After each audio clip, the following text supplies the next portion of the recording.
Ashamaa harka fuunee hordoftoota chaanaalii yuutuubii Abdul App. Barnoota haalaan barbaachisaa ta'e takka isinii qabadhee dhufeen jira. Barnoota har'aa kana keessattis waa 3-4 waliin ilaallaa kaa'in maastarii fayyadamne jechuudha.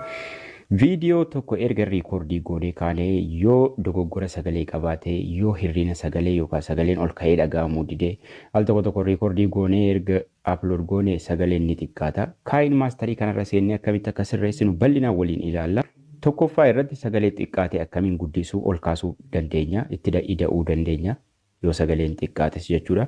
Lammaffaa yoo dogoggora sagalee qabaate sakandii haga ta'es ta'uu ni danda'a, daqiiqaa tokkollee ta'uu ni danda'a. Yoo dogoggora sagalee qabaate yookaan namni gidduu ni waame sagalee sana akkamitti sirreessina? Waan hin taane waan viidiyoo irratti mul'isuu hin feene akkamitti gidduudha baafna? Kan nuti riikoordii gochuu qabnu bilbila keenya akkana ciibsineeti 16:9 fayyadamuudhaaf jechuudha.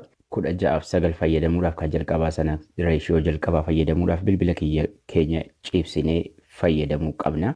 Ammallee yeroo riikoordii goonu yoo viidiyoon keenya caacataa adda addaa nu jala jiraate caacataa sana akkamitti iyya yookaan waca nu jala jiru sana haala kamiin irra deebinee sirreessuu dandeenya. Fakkeenyaaf amma yoo akkasitti moobaayilii keessan ol dhaabdanii waraabdan akkas ta'a dhufee jechuudha. Kanaafuu dhufee fiitii yuutuubiitti hin ta'u jechuudha. Kanaafuu gadi ciibsinee kan jalqabaa reeshiyoo sanaan waraabuudha kan nuti qabnu. Mee amma kana fayyadamnee viidiyoo tokko irra galchinee viidiyoo sana haala kamiin akka waan hin amma isinitti himaa ture hunda haala kamiin akka sirreessinu ilaalla jechuudha. Haala salphaa ta'een. Viidiyoo sana select godhannee gara kaa'in maastariitti fudhannee gadi buuna. Viidiyoo tokko select isiniif godhu kunoo select godhee fidee itti galcheen jira amma. Viidiyoon kun amma moobaayiliin yeroo waraabamu jechuudha. Ciifamee waraabamee dalga ciifamee waraabamee moobaayilii akkasiin asirratti argitan kanatti akkanatti waraabamee jechuudha. Ol dhaabee waraabamuu hin qabu jechuudha. Bakka lafa duwwaa kanarra yeroo asiifachi fiiksiftan asiifachaa xooftan yoo gara bitaatti xooftan akkas gara fuulduraatti deemaa yoo gara dudduubaatti xooftan gara akkasitti deema jechuudha. Asiifachi deddeema. Akkas acha taa'uu ni dandeenya asa taa'uu ni dandeenya lafuma gurraacha kanarra jechuudha. Wanni guddaan asirratti isin beekuu qabdan waan kana qalbeeffadhaa waan masmara diimaa kana. Masmarri diimaan kun eessa akka inni jiru maalirra akka inni jiru. Amma edit gochuuf deemna. Viidiyoon kun viidiyoo daqiiqaa 8ti. Egaan tokkoffaa irratti wanti nu waliin ilaallu mee asirraa haa jalqabnu. Viidiyoo kana yeroo riikoordii goonu yeroo riikoordii godhanii sagalee jaraa ol kaasanii sagalee keessan yookaan ol kaaftanii dubbattu. Garuu yeroo yuutuubii irra baaftan sagaleen keessan ni xiqqaata. Nama hedduu mudatu wanni kun namni tokko akkas taatu. So amma viidiyoo charra gadi tuqna sagalee itti ida'uudha jechuudha yoo sagaleen xiqqaatee jiraate. Viidiyoo charra kunoo as bakkuma kanarra gadi tuqna. Yeroo tuqnu akkas yeeloo kana itti nu maraa viidiyoochatti. Sanaan booda as bakka kana bakki sagalee kun ni jirti. Bakka sagalee kanarra tuqna. Bakka sagalee kanarra yeroo tuqnee sagalecha out of volume bakka jedhu kana yeroo bannu sagalee ofiifuun itti ni ida'a. Ni dabalama sagalee duraaniirra. Amma voluumiin kan isin asii ol qabdan ni jira. Fuuliidha. Guutuu dandeessu asirraa. Garuu yeroo isin viidiyoo irra tuqxanii asii sagalee kana oonii gootan ni dabala. Garuu ammas didee xiqqaate dabalee jira garuu ni xiqqaate. Yeroo ni xiqqaatu asirra 100 jira. Haga 200 deemuu dandeenya. Itti idaa jechuudha 100 itti idaafnee ilaalla jechuudha. Itti idaanee 150 200 faa keenya ilaalla rakkinaan qabu jechuudha. Sanaan booda sagalecha yeroo play goonee ilaallu jechuudha. Asii yeroo play goonee ilaallu sagaleen isaa bareechee ol kahee jira. Sagalee isaa tokkoffaa edit godhanne. Sagalee haara kanaan itti idaana jechuudha. Sagalee noormaalii jiru irra sagalee itti dabaluudhaaf asirra galleetuma volume irra oonii goonee asii kana itti idaana. Takka. Lammaffaa yeroo viidiyoo keenya riikoordii goonu yeroo tokko jechuudha. Sagalee adda addaa dhufee jala galaa yookaan waan dubbannu sana dogoggorra. Amma fakkeenyaaf isiniif eegalu asirraa amma daqiiqaan isaa 00 irra jira jalqaba viidiyoochaati kuni. Masmara diimaa kana hin dagatina. Masmara diimaa as jiru kana 00 irra jirra. Fakkeenyaaf haasofnee ni haxoofna yookaan play goona haasofnee jechuudha. haga viidiyoochi dhufee bakka kana gahutti kun amma daqiiqaa takkaaf sakandii 5 irra jira. Haga viidiyoochi dhufee bakka kana gahutti jechuudha sagaleen keenya sirriidha. Nuuf tahee jira. Fakkeenyaan isinii fudhadhe.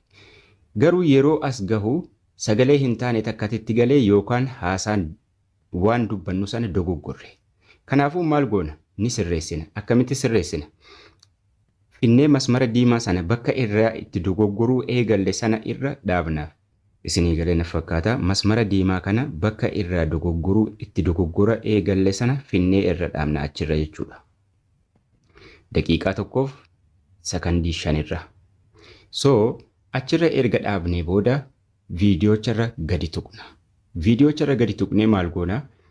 Maqasiin kun ni jira. Maqasa kana tuqnee asitti split to play ahead ka jiru ni jira. Ka sadaffaarra kan ida'uu gidduudhaa qabu kun ni jiraas. Kanarra tuqna. Hogguu tuqnu amma addaan bahee jira. Citee jira jechuudha gidduutti. Bakki kuni as viidiyoon kun kan gara kana jiru kan nuti sirriidha jennee itti amanne. Kun immoo garri kun haga nuti sagalee irratti dogoggorre yookaan osoo riikoordii goonuu wanni biraa dhufee gidduu gale. Amma jalqaba kan isinitti agarsiisu asitti bakka sagalee irratti dogoggorre. Sagalee yeroo riikoordii goonu sana yookaan namni nu yaamee gidduudhaan waan ta'e kan laqame. Garuu riikoordichi ni jira. So ni bunna amma viidiyoo lammaffaadha kun gidduutti kunnee jira. Kunnee hin baafne ni jira. Garuu lama goonee jira amma viidiyoo jalqaba takka ture. Gara sirrii qobaatti baafnee jira. Gara roongii sana gara sitatii irratti uumne san gara kana jira. Haaya. Kan nuti sitatii uumne ni haxoofna amma asii bakka kana gara kanatti akkana haxaa'uudhaan deemna akkuma isin deemu akkuma argaa jirtan kana. Ida'uun sun as jira. Daqiiqaa tokkoof sakandii 5 irratti kan nuti dogoggora eegallee murree jirra. Kanaafuu as xiqqoo dhufna. Dogoggorri nu dogoggorre daqiiqaa tokkoof sakandii 5 irraa haga daqiiqaa tokkoof sakandii 17tti ta'uu mala. Kanaafuu haga dogoggora sana itti dogoggorree irra tuqna. Irra tuqnee ammallee maal goona? Maqasa kanarra tuqna. Maqasa kanarra tuqnee yoo gidduu baasuu feene haga dogoggorre sana irraa murree baasuu feene gatuu feene kana tuqna. Yoo immoo sagalee itti ida'uu sagalee isaa sirreessuu feene asirra tuqna. Amma 3 goona jechuudha. Bakka irratti dogoggorre kana jechuudha amma. Kanaafuu maaliin godha? Bakka namni itti na yaamee yookiin itti na dogoggorseessanii kun jennee haa fudhannu. Amma gidduutti qobaatti hambifnee jirra jechuudha. Kanaafuu sagalee haaraa itti galchuun barbaada. Waan silaa bakka sanatti dubbachuu qabu itti galchuun barbaada. Kanaafuu irran tuqa viidiyoocharra. Viidiyoocharra tuqeen asii audiyoo kana tuqa. Sagalee sitatii bakka itti uumee jechuudha. Audiyoo irra ergan tuqee booda as bakki kun miikser ka jettu kana jala bakki kun ni jirti. Irran tuqa amma sagaleen isaa sagalee kan kana qobaatti balleesse jechuudha. Raayitiin godha. Amma sagaleen isaa badenaan jedha kun asii. Kan viidiyoo guutuu miti kan bade kan bakka itti dogoggoree gidduudhaan muree baasee jechuudha. Kanaafuu amma fideen laayina diimaa kana jalqaba viidiyoochaa bakka dogoggora itti eegaleerra fidee dhaaba. Hagii isaa kun haga asiiti. Haga 17 tokkoof daqiiqaa 17. So fideen jalqaba viidiyoocharraa dhaabeen masmara diimaa kana jechuudha. Fideen bakka ida'uu kanarra kaa'een masmara diimaa sana maal godhaa? Sagalee kanarra tuqa. Riikoordii ka jedhu kana. Riikoordii ka jedhu kana start godha. Start godheen haga waan hin dubbachuu qabu waan hin silaa as keessatti dogoggore amma kunoo haala kanaan riikoordii gochuu jira waan sana dubbadha. Haga isaatti haga ida'uu kanatti yeroo achi ga'e stop godha. Riikoordiin sun achumaan dhufee bakka kana naa gala anamma waan iskiriin riikoordii godhuuf galudee dhufee bakka kana jala dhufee gala jechuudha. Haaya kana haala kanaan sirreessina. Sadaffaan osoo deemnu jechuudha viidiyoocha osoo ilaallu bakka ta'etti viidiyoon irraa dabee yookaan dhimmuma taheen bakka hin taane riikoordii godhe. Viidiyoocha keessaa mureen baasuu fedha. Kanaafuu maaliin godhaa? Haa jennu daqiiqaa 2 haga sakandii 20tti viidiyoochi sirriidha. Garuu haga daqiiqaa 2 sekondii 30tti 20 irraa eegalee haga 30tti bakka hin taaneen itti galche viidiyoochatti yeroo waraabu. Kanaafuu maaliin godha? Daqiiqaa 2 irraan fidee dhaaba. Fidee dhaabeen jechuudha daqiiqaa 2 sekondii 20 kanarra dhaabeen masmara diimaa kana. Hin dagatina. Sanaan booda tiriimii kana tuqa maqasii kana. Maqasii kana tuqeen ammallee kan sadaffaa kana tuqa. Kan sadaffaa kana yeroon tuqe bakki kun nagaadha. Garuu ida'uu kanarraa haga asitti bakkan dogoggora waraabe. Kanaafuu gidduu muree baasuun fedha. Haala kamiin muree baasa?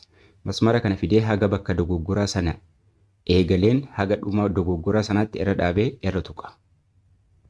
Kunoo masmarri diimaan kun. Amma qajeelfadhe jechuudha. Daqiiqaa 2 sekondii 20 haga daqiiqaa 2 sekondii 30tti dogoggorri. Kanaafuu gidduu baasuun qaba.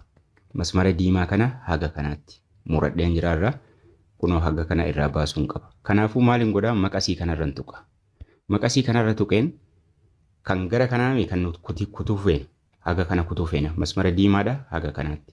Kanaafuu kunoo ka jalqabaa kanan fayyadamu. Gara harka bitaatti ka jiru kutuudhaaf. Irraa kutee baasuudhaaf. Sana yeroon tuqe irraa citee amma. Irraa citee jira amma.